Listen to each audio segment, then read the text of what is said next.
Bonjour à tous, bienvenue sur la chaîne YouTube de PowerCamp. Je m'appelle Robin, je suis coach de gymnastique et dans cette vidéo, je vais vous apprendre à réaliser un keeping handstand push-up. Alors cette vidéo, bien évidemment, elle s'adresse avant tout à un public débutant qui ne maîtrise pas encore ce mouvement ou qui a envie tout simplement de peaufiner sa technique. Mais comme d'habitude, avant de s'attaquer à l'exécution, il faut qu'on s'assure que vous ayez certains prérequis physiques et techniques. Pour ce qui est des prérequis physiques, il faut que vous soyez capable de réaliser et d'enchaîner entre 3 et 5 strict handstand push-up back to the wall. Si ce n'est pas encore le cas, je vous invite à travailler sur la progression strict handstand push-up qui je pense aujourd'hui est assez connue, ou alors à mettre en place des exercices comme le dumbbell Z press et tous les autres exercices de poussée verticale avec dumbbell qui vont en quelque sorte reproduire les conditions d'instabilité qu'on va retrouver en gymnastique. Maintenant, pour ce qui est des prérequis techniques, vous devez maîtriser le mouvement du headstand, le mouvement du tripod à la perfection. Tout simplement pour qu'on s'assure que vous ayez une bonne stabilité au niveau des cervicales, mais aussi que vous ayez une bonne proprioception, c'est-à-dire une bonne perception de votre corps, la tête en bas. Et si ce n'est pas le cas, pas de panique, j'ai déjà réalisé un tutoriel sur ce mouvement, je vous mets le lien dans la description. Maintenant, si ça c'est bon, on va pouvoir passer à l'exécution. Et pour démarrer cette progression, on va d'abord commencer par la partie négative du mouvement. Pourquoi ? Parce que c'est la plus facile à mettre en place, mais aussi parce que c'est la partie qui va nous permettre de comprendre et d'intégrer le schéma hauteur de la figure qu'on est en train d'essayer d'apprendre. Première chose sur laquelle on va devoir se concentrer, c'est le positionnement des mains et de la tête par rapport au mur. Ce qu'on veut, c'est que nos mains et notre tête forment un delta pour créer un maximum de stabilité. Et il faut aussi qu'on soit relativement proche du mur pour pouvoir prendre appui dessus au moment où on veut réaliser le mouvement. Donc je vais vous montrer ça.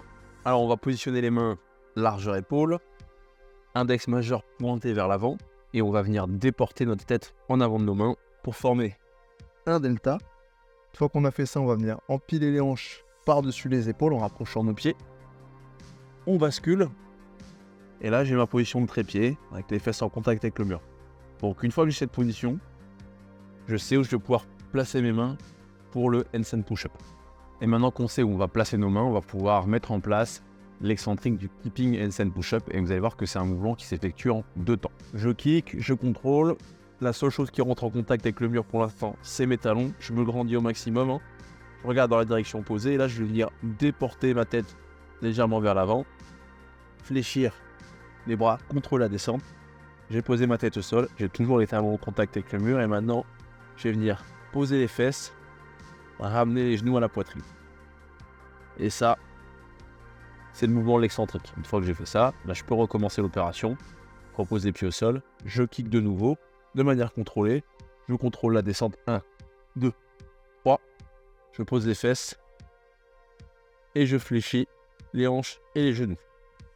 Ce que vous devez retenir, c'est que lorsque vous êtes en handstand, c'est vos talons qui sont en contact avec le mur.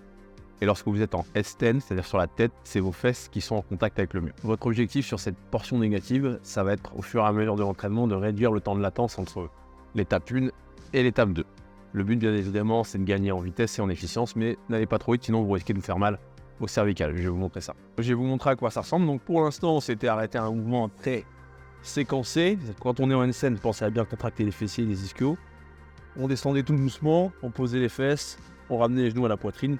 Et le but, c'est qu'au fur et à mesure du temps, ça se fasse de manière beaucoup plus fluide et qu'on voit beaucoup moins le temps de latence entre ce mouvement-là et ce mouvement-là. On va maintenant pouvoir passer à la partie concentrique du mouvement avec un éducatif que moi j'appelle le kick-up to hollow play. L'objectif de cet exercice, il est double. Le premier, c'est de travailler notre coordination entre la poussée de bras et l'extension de hanche, mais également d'apprendre à se remettre en tension au moment où on reprend contact avec une surface. Donc quand on fait des handstand push-up, c'est le mur, mais là en l'occurrence ici, ce sera le sol. Alors quand je parle de mise en tension, je parle simplement du fait d'être gainé au moment où on rentre en contact, encore une fois, avec le sol ou le mur. Donc je vous montre ça, ce sera plus parlant. Alors la position de départ de ce mouvement, ce sera le tripod, le headstand en free. C'est pour ça qu'en introduction, je vous ai demandé de maîtriser ce mouvement. Et donc, je déporte ma tête en avant, main bien ancrée au sol, doigt pointé vers l'avant. Je bascule, hanche par-dessus ma tête. Et là, je suis en tuck. Donc, pointe de pied en extension, genou fléchi, hanche fléchie. Et là, le poids, il est vraiment sur le sommet de mon crâne. Et ce que je vais faire, je vais me laisser basculer dans la direction de mes pointes de pied, là. Et juste avant de tomber, je vais me déplier, je vais me déployer pour faire un kick-up et me replacer en hollow play. Je vous montre ça. Je dégroupe. Et là, au moment où je rentre en contact avec le sol, vous avez vu, fesses serrées, abdos contractés, tout est gainé. Je vous remontre une deuxième fois pour que ce soit plus parlant. Ma bascule. 1, 2, 3, je me laisse tomber tout doucement. Et je dégroupe. Boum, et au moment où on replaque, comme je vous ai dit, gainer au maximum sur le bas du corps et au niveau du noyau. Je remonte une dernière fois, ça laisse tomber et on dégroupe. Maintenant, si vous êtes allé sur la version que je viens de vous montrer et que vous voulez augmenter un petit peu la difficulté, vous pouvez, au lieu de replaquer au sol, essayer de replaquer, de repositionner vos pieds sur une box. Je vais vous faire une petite démo, encore une fois, pour que ce soit plus parlant. Allez, petite démo, donc j'ai pris une box d'auteur intermédiaire. Après, c'est à vous de voir, hein. Vous pouvez prendre une hauteur très petite en mettant des plates, et puis vous pouvez même faire ça sur la high box jump pour les plus fous. Ah, je vous montre ça. Donc la position de départ, ça va être la même, bien sûr. Bien compacte, je me laisse tomber. Et je dégroupe, vous avez vu, je pousse très fort, je me grandis, coude verrouillé, épaule engagée.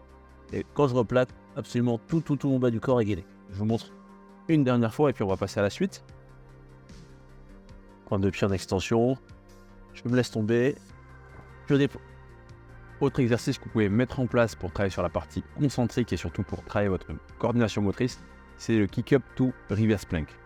C'est aussi un exercice que j'aime beaucoup utiliser pour corriger certains défauts que j'aborderai tout à l'heure, notamment le fait de ne pas réussir à se remettre en tension au moment où on replaque contre le mur. Donc, je vais vous montrer ça. Quand je parle de reverse plank, moi je parle d'avoir les pieds en contact avec le mur, le haut du dos en contact avec le sol, et toute la chaîne poste engagée, donc ischio, fessier, lombaire. Et donc, nous on va démarrer à plat dos, hanches fléchies, genoux fléchis, bras fléchis, un peu comme sur la position basse au niveau du trépied, comme sur une position basse de wall ball. Et notre but, ça va être de pousser, donc de faire une extension au niveau des bras, synchroniser avec une extension au niveau des hanches pour venir se replaquer au mur. Et au moment où je suis là, vous avez vu à chaque fois, je dois faire en sorte d'avoir les fessiers contractés, les ischios contractés et les lombaires aussi. Et si on a un manque de gainage, bah ça se voit tout de suite. D'accord? Donc je vous le remonte une dernière fois. On essaie d'être hyper explosif et hyper actif au moment où on rentre en contact avec le mur. Bon, maintenant que vous l'avez compris, ça va être l'heure d'assembler toutes les pièces du puzzle pour réaliser votre premier Keeping Handstand Push-Up. On va voir ça ensemble, c'est parti. Je vous conseille de le faire de façon séquencée, donc je vais faire comme tout à l'heure, je vais faire mon excentrique en 2 temps. Je contrôle la descente, talon au mur, fesses au mur, genoux fléchis. Et maintenant que je suis là, on va repenser à tous les éducatifs qu'on a fait juste avant. On va essayer de synchroniser le fait de pousser en sol et de faire une extension de hanche. Et replaquer au moment où je touche le mur en gainant toute la chaîne postérieure. On commence 1, 2, 3, 4. 1, 2, 3, 4. Bon, je pense que vous l'aurez compris, le but, au fur et à mesure du temps, ça va être de rendre le mouvement de plus en plus fluide pour enchaîner les répétitions le plus rapidement possible. Je vous montre ça.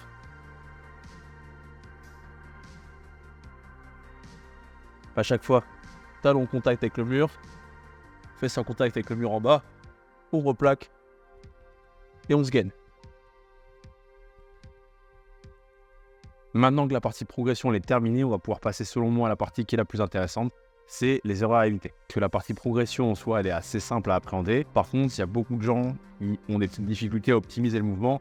Et c'est souvent sur cette partie-là, erreurs à éviter, que je vais pouvoir vous aider à vraiment progresser. Ces erreurs à éviter, elles seront au nombre de 4 aujourd'hui. La première étant le fait de ne pas se remettre en tension au moment où vous rentrez en contact avec le mur. Ça, j'en ai déjà un petit peu parlé pendant le tuto, mais je vais maintenant vous montrer à quoi ça ressemble. Donc normalement, si vous avez bien suivi, vous savez que quand on est sur le handstand, c'est les talons qui rentrent en contact avec le mur. Et quand on est sur le headstand, c'est les fesses. Et en fait, les gens qui n'arrivent pas à se remettre en tension à leur mouvement, ils viennent replaquer les fesses au mur même quand ils sont sur le handstand. Donc ça donne ce mouvement-là.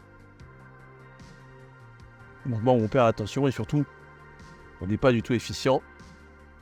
Et on se fatigue beaucoup plus vite. Alors si vous vous reconnaissez ici, je vous invite à mettre en place les exercices que j'ai montrés précédemment, à savoir le kick-up to reverse plank ou encore le kick-up to hollow plank. La deuxième erreur, ça va être une erreur de trajectoire. C'est-à-dire qu'au lieu de pousser de façon verticale, vous allez pousser en arche. Ce qui fait que vous allez vous décoller du mur et vous n'allez pas être capable d'enchaîner beaucoup de répétitions.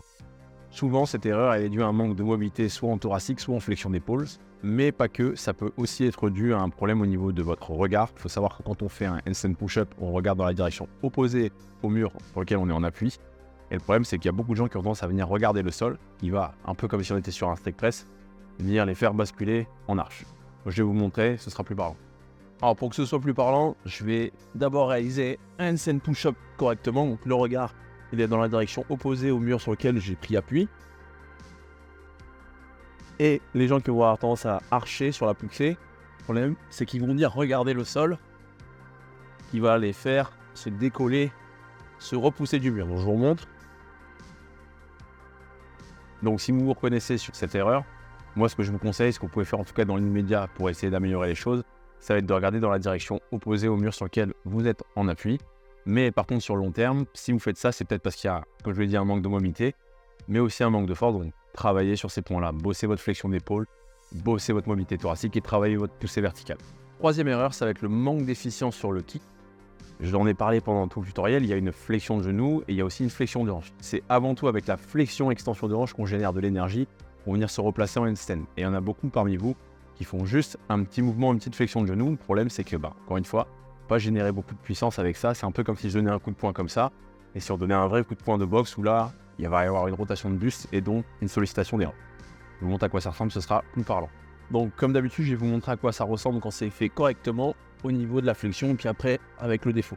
Donc ça, c'est le mouvement classique, vous avez vu, je ramène bien les genoux à la poitrine qui m'aide vraiment à me repousser et à me replacer en handstand. Et il y a des gens, le problème, c'est qu'ils vont faire une toute petite flexion de hanche et ils vont tout baser sur leur kick de genou. Le problème, c'est que forcément, quand on fait ça, on est beaucoup avec la force des bras et pour enchaîner les répétitions, ça risque au bout d'un moment d'être un peu compliqué. Alors si vous vous reconnaissez et que vous avez envie de corriger cette erreur, c'est très simple. Moi, ce que je vous recommande de faire, c'est de retravailler sur la partie excentrique, sur la partie négative, et de le refaire de manière séquencée où d'abord vous faites le négatif strict handstand push-up, vous posez les fesses au mur, vous ramenez bien les genoux à la poitrine, et après vous vous déployez pour venir vous replacer en handstand. Quatrième et dernière erreur, ce sera le fait de se coller au mur, trop proche du mur, et de garder les genoux liés, ce qui fait qu'au moment où vous allez effectuer la flexion de hanche, vous allez tellement enrouler que vous allez vous repousser du mur, donc vous serez en incapacité d'enchaîner les répétitions. Je vais vous montrer, encore une fois, ce sera plus parlant. Alors je vais vous montrer à quoi ça ressemble, donc je vais me positionner vraiment collé au mur. Et le problème, c'est que si je fais ça et qu'en plus j'ai les genoux liés, au moment où je vais enrouler, vous avez vu, je peux même pas effectuer ma répétition. En montre, si j'enroule, ça me fait tomber. Donc ce qu'il faut faire déjà dans un premier temps, c'est s'éloigner un petit peu du mur pour pouvoir être en appui dessus. Et au niveau des genoux, il faut les écarter, les emmener vers l'extérieur. Un peu comme je vous l'ai dit sur une position basse de wall ball, de squat, pour pouvoir se replacer correctement. Ça y est, on arrive au bout de cette vidéo. Comme d'habitude, j'espère que ça vous a plu, j'espère que je suis allé assez loin dans les explications pour que ça puisse vous aider dans votre pratique ou dans votre métier si vous êtes coach. N'hésitez pas à liker la vidéo, à laisser un petit commentaire, on se retrouve très bientôt.